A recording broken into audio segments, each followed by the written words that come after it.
Good evening, ladies and gentlemen. With all the eruptions that are going on in the party, I'm not allowed to refer to them, but we all know what they are. I think we need to remind ourselves what we're here for, what the BNP is here for, and why we're so desperately needed as a coherent party. And I'm just going to deal the sort of issues that Lib, Lab and Con will not address, in addition to immigration, which I needn't talk about now. So I'm just going to talk about two issues: the economy, because we all know how bad that is, and the housing crisis, because there is a housing crisis. So I'm going to start off with the housing situation. Now, not long ago, about 3 or 4 weeks ago, there were two news items on housing. The first was a report by Shelter, the charity, the homeless charity, which gave us some quite interesting information, that 1 in 5 18 to 38-year-olds are still living with their parents because they can no longer afford to buy a place, a starter home, or even rent now. And certainly the average income now, the average house price, is 7 times the average income. Well, that is completely unaffordable at any interest rate. And that's why people are having to stay with their parents. It means that if they're a couple, married or living together, they're delaying having children. It's also creating relationship problems. Obviously, if you're having to live with your in-laws, it's hardly an ideal situation. And given the demand for housing that we have now, and we all know why that is, what the main reason for it is, we should be building 200,000 houses a year. That's actually one house every 2.5 minutes.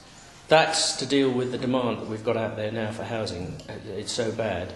And yet last year there were only 100,000 built. Apparently, apart from wartime situations when obviously you can't build, that is the smallest house building programme we've had since the First World War. And yet we have, this tremendous demand. There's also, this report also pointed out that there are now 5 million people on the social housing waiting list. But what this Shelter report didn't tell you, but we know, is that 1 in 12 tenants of social housing are actually immigrants. So, that can hardly help the situation, can it? And then there's also millions of people living in overcrowded and substandard accommodation. And I'm an architect, by the way. I've known for a long time that space standards of British homes are much smaller than most other countries, even those that are densely populated on the continent.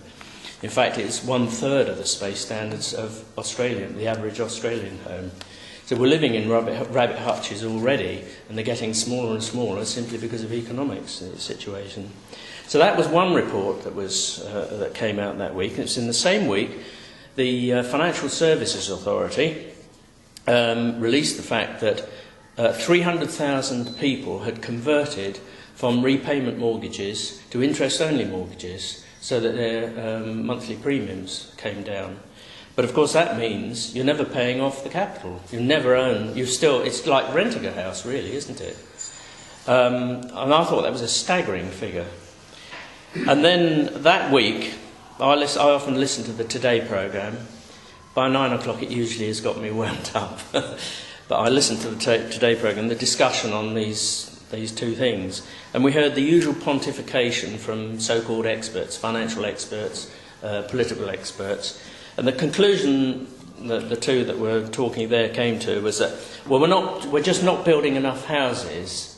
But then I asked myself, well, where's all the land? We're the most densely populated country in Europe. We're the 4th most densely populated in the world. You can't just conjure up land to build houses on. But that wasn't addressed. And then the financial experts said, well, the real reason is the banks aren't giving enough mortgages. That's the answer. But when you're having to buy a house that's 7 times your income, even on interest-only mortgages, you can't afford them anyway. So it was a nonsense. But what was the one thing that wasn't mentioned in that discussion? The elephant that was crashing around there. We all know what it was, isn't it? Immigration.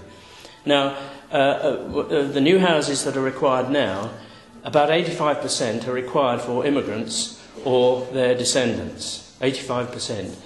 Now, isn't that the main factor why we have a housing crisis? And yet it's not mentioned. It's not mentioned in the... Well, maybe it is a bit, then. It's certainly not mentioned on the BBC, that's for sure.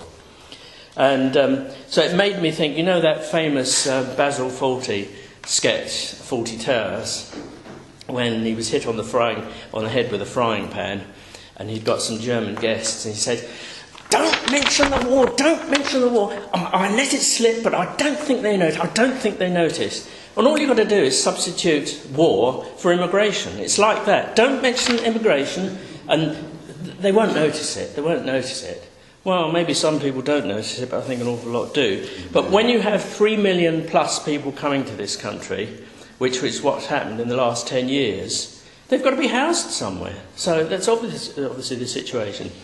And so I feel that certainly, and something that the party is not doing at the moment, we should be very much focusing on the effect of the housing crisis and how it is largely the result of this uncontrolled immigration, because that's a way of connecting a problem that's going on in the inner cities that we probably all know about but don't hopefully experience, but it's affecting people out here, young people who want to buy houses. We need to make that connection. So that's one of the things that I think that the BNP should be doing, one of many issues that we should be addressing. Now I'd like to talk about the economy. I know it can be a bit of a dry subject, but I hope it won't be. We all know the economy is an absolute state, and I think there's a lot of confusion about some of the terminology that's used. So I just want to briefly explain the difference between deficit, national debt, and GDP, gross domestic product. The deficit is the annual shortfall of money coming in through taxes and what have you, compared with the money that we're actually spending on the health service and what have you. So that's the annual shortfall of money. Okay, the national debt is the total amount of debt that you're accruing. So every year you run up a deficit. You know, the national debt is getting worse and worse and worse, so you can't go on forever like that. And gross domestic product is, in any one year, the total amount of work that we all do, goods and services that are created. Okay, you'll see why I refer to that in a minute. Now, just very briefly, the deficit, that's, you know, the shortfall of the money coming in versus the money that's going out. It is now £170 billion per annum. That's 170,000 million pounds per annum, which is 12% of GDP, which is similar to the level that it is in Greece and Portugal, which is why we need to be worried. Okay. Now, the EU has a rule that everyone, including Germany, has actually ignored, that you shouldn't let your annual deficits get more than 3% of GDP, and we're already 4 times over that. So that just shows you what a bad situation we're already in. So that's the current situation, and of course that annual debt is going up all the time, that annual deficit each year. Now I'll talk about the national debt. That's the total amount of debt that we owe, and of course when you owe money you have to pay interest, don't you?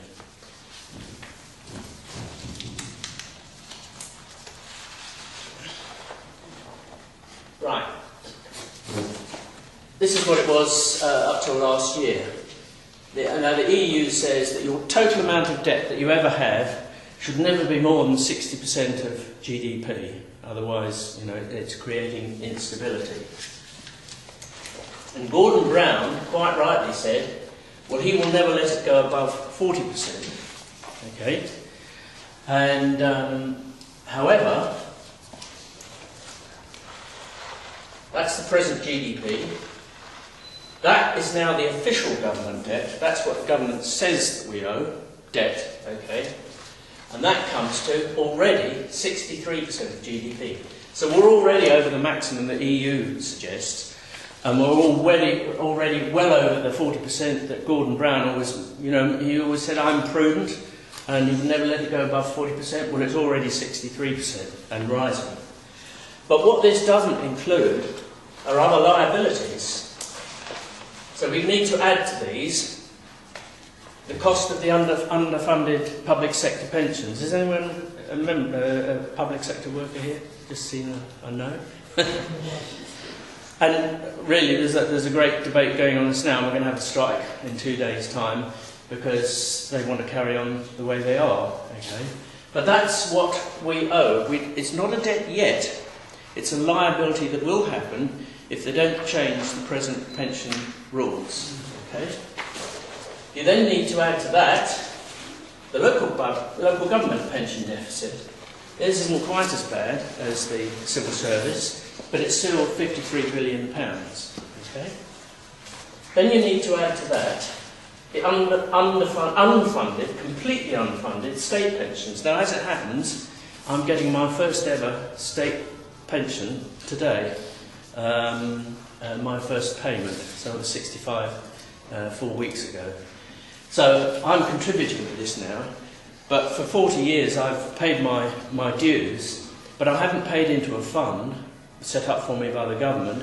I've just been paying the past pensioners' pensions. So they never attempted to, over a period of decades, to build up a fund. So there's not much we can really do about that. There's certainly something we can do about this by renegotiating with the unions. Okay? We've got to do it. There's not a lot we can do about because you've got to pay pensions to people. Then you've got the bank debt. That's £2.5 trillion. Now, hopefully, that won't end up being a debt because hopefully they'll sort themselves out and we'll be able to sell the shares and we'll get all our money back. But there's an awful lot of hidden debts that we still don't know about. You know how a few weeks ago that Southern Cross, the owners of the old people's homes, was in difficulties, and that was a private equity deal. I think we're going to see a lot of problems with private equity deals of the past, because what these private equity people did, they bought a company, and then they split the assets. They borrowed a lot of money on the strength of the assets they held. So all these properties, they'd have borrowed a lot of money. And they borrowed a lot of money, I think, from RBS. But now they can't pay for it. So that's another debt that RBS have got. So it may well be that we can't pay it. We won't get all this back. But so it's a liability. Peter, you said 2.5. 2.5 trillion. 2,000 Yes, billion. 2,585 billion or 2.5 trillion. Sorry. Then we need to add PFI. Have you heard of PFI, Private Finance Initiative? A lot of the Birmingham bypass was built like that. We went on that 2 days ago. It was empty, wasn't it? It was virtually empty because people have to pay £5. It was £5, something like that, to go on it. So everyone was carrying on the busy road through Birmingham. I mean, what absolute mad. What's the point of building the thing? It was to relieve congestion. But there are lots of hospitals and bridges and things like that being built by PFI. Very, very lucrative deals for the financiers. And I think that is only for the capital. That's the actual hospital that's been built, the actual road that's been built. That's the amount of money. But every week we have to pay rent for all the services they're providing. So it's actually a much bigger figure than this. Now, I think PFI can be renegotiated. I think we've got to say to these people, we'll buy out what your property's worth. Okay, so 38 billion, but you're not having any more. You're not going to milk us. And these contracts are usually 30 years long. Imagine 30 years long. That's a nice little earner, isn't it?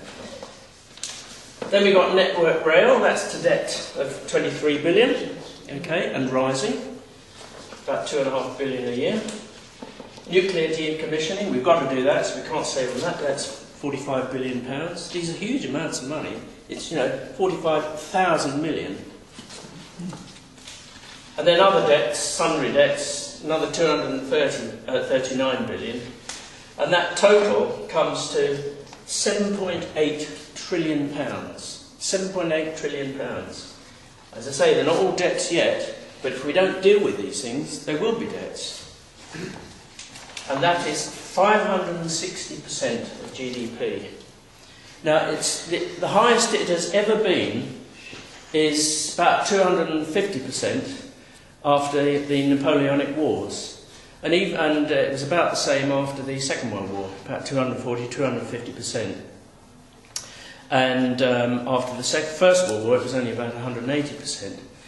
So, and we've only just paid off the debts from the war. That shows you how bad. But here, we're in completely new territory. That's why we are in an extremely serious situation, and why it really angers me that the unions, the public sector unions, can just say, well, we want to carry on the way we are, you know. You carry on paying for our lovely pensions.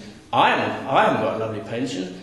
I had a pension with Equitable Life, and we all know what happened to that. It's pathetic. And yet I'm expected to pay for them, for these gold-plated pensions. Well, sorry, mates, but it's completely unsustainable. We've got to deal with this. And only in 2000, you know, 10 years ago, it was half that amount. So that gives you an indication of just how fast this debt is rising. And now George Osborne, has introduced these cuts, and there's a lot of squealing about these cuts. But all the cuts do are actually stabilising that national debt. It's not actually going to decrease it. So each year, that amount of debt has to be added to here. So next year, you add that 179 onto this, and so it goes up. Now, he says he's going to stabilise this figure at about 1.2 trillion in a year or so's time. But he's will he do it? But he's ignoring all this anyway, okay? So we're in a situation which is, I think, probably as bad. It's heading towards the Greek situation, but minds are drawn elsewhere at the moment, to Greece and Portugal. But I think our time will come if the Chancellor isn't able to really address that properly. I hope that wasn't too dry for you. Now, what that is just what we're spending every year, okay? It's not a question of debt or anything, that's what we're spending. And obviously we must be getting an income of about £550 billion to pay for it. That's where the shortfall comes, that's the expenditure, and we're not earning enough. Do you see how much debt interest, that's the interest we're paying on this, okay? So as this increases, we're going to be increasing that amount of debt. Do you see, it's actually more than the defence budget already. And that amounts to £1,800 for each and every household in the country already. So unless we sort out the deficits and the debt, that's going to get higher and higher and higher until we end up... That's the situation that Greece is now in, because they can't even get anyone to lend them any money because they don't trust them anymore. So, you know, all the money, a large amount of the money that they're getting in is just to pay for their debt. I mean, it's a classic, you know, bankruptcy situation, isn't it? And if we get to this situation, you know, if all these liabilities aren't dealt with and we end up with that, that is £300,000 per household. That's our debt. It's not the government debt, it's our debt. Incidentally, all this is public expenditure. It's not private debt, because a lot of people have got private debt as well. You should have made that clear. So that's how serious the situation. Debt has tripled over the last decade, and it's continuing to rise. I've told you about the size of it in comparison to the Napoleonic Wars. So we really are in uncharted waters here. It's really serious. And the danger is, what might happen? What's the consequence of this? Well, the collapsing confidence of government bonds. Bonds are the way that governments borrow money. They offer bonds for a particular rate of interest, and people lend the money. But when markets lose confidence, and they usually lose confidence very quickly, as has happened in Greece, then the interest rates goes up, and you can't service your debt because no one will lend you money. Or you get high interest rates, because we've got very low ones at the moment, and it's the bonds that drive those up, and that affects households, obviously, the affordability of houses. I think we're going to see lots of repossessions in the not too distant future. It affects business as well, of course. Then you get inflation. The Bank of England, I'm sure you all heard, they've been flooding the market with quantitative easing. Lovely euphemism, that, isn't it? But what it really means is that they're printing money. And historically, you know what happens when countries print money? It doesn't work. You get inflation. And inflation is twice what the government wants it now anyway.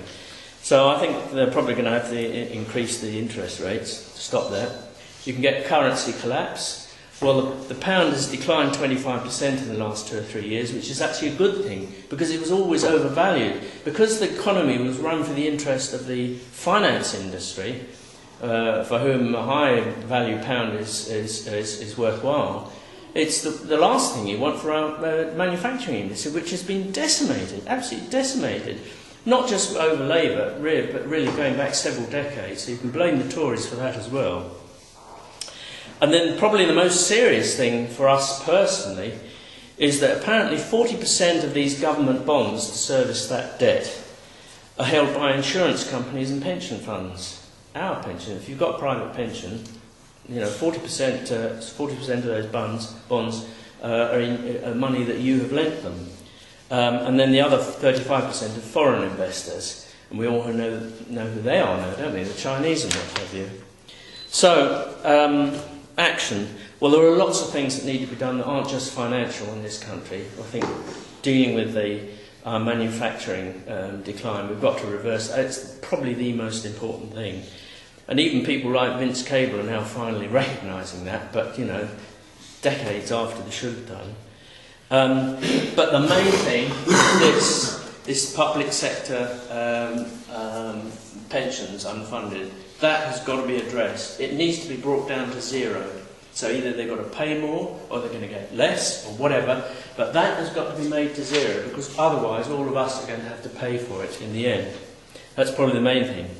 Another thing we do, we've had a bit of a slash and burn of quangos, haven't we? So we've been told. Well, I think there's quite a few more quangos that need cutting, and I can tell you my number one on the list. I bet it's yours as well, and it's the Equalities Commission. Do you know they spend £100 million of our money every year? So that's 0.1 of a billion, isn't it? Is that right? Yeah, that's right.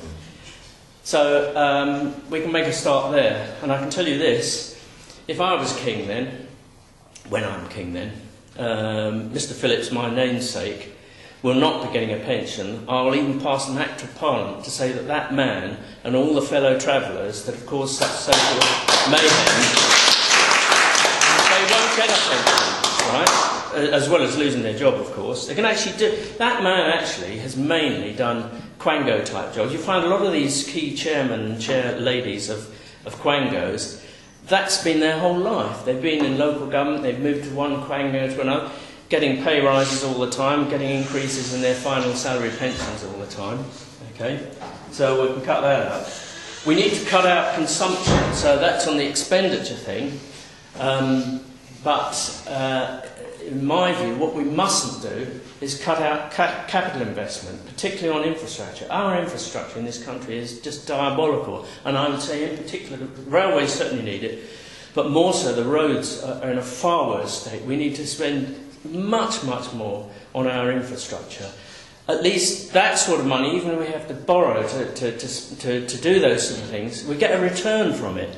But if you just borrow to give more benefits away, you never get that money back. So that's not a good investment, So we need to do that. And as I say, we need to renegotiate these PFI deals, because they're an absolute rip-off. So in summary, I say that I hope to have another opportunity, not necessarily here but somewhere else, to actually go into a bit more detail about the things I think we need to do in this country. Not just financial, in fact, non-financial things. And also, I'm afraid, I think we need to address a few home truths. There's lots of things that we've done to ourselves as a culture that have actually made things worse, and I'd like to talk about those later on, not here. So, my view is that we definitely need, BNP urgently needs some campaigns on these particular issues. People need to get to know about them. And I can't say what I've written down here because they were notes that I did before, but I'm not allowed to speak it. We have a democratic party, but there are certain things under the new constitution I'm not allowed to say, so you can get there. And I have to say that I think addressing these issues is a matter of absolute urgency. Yeah.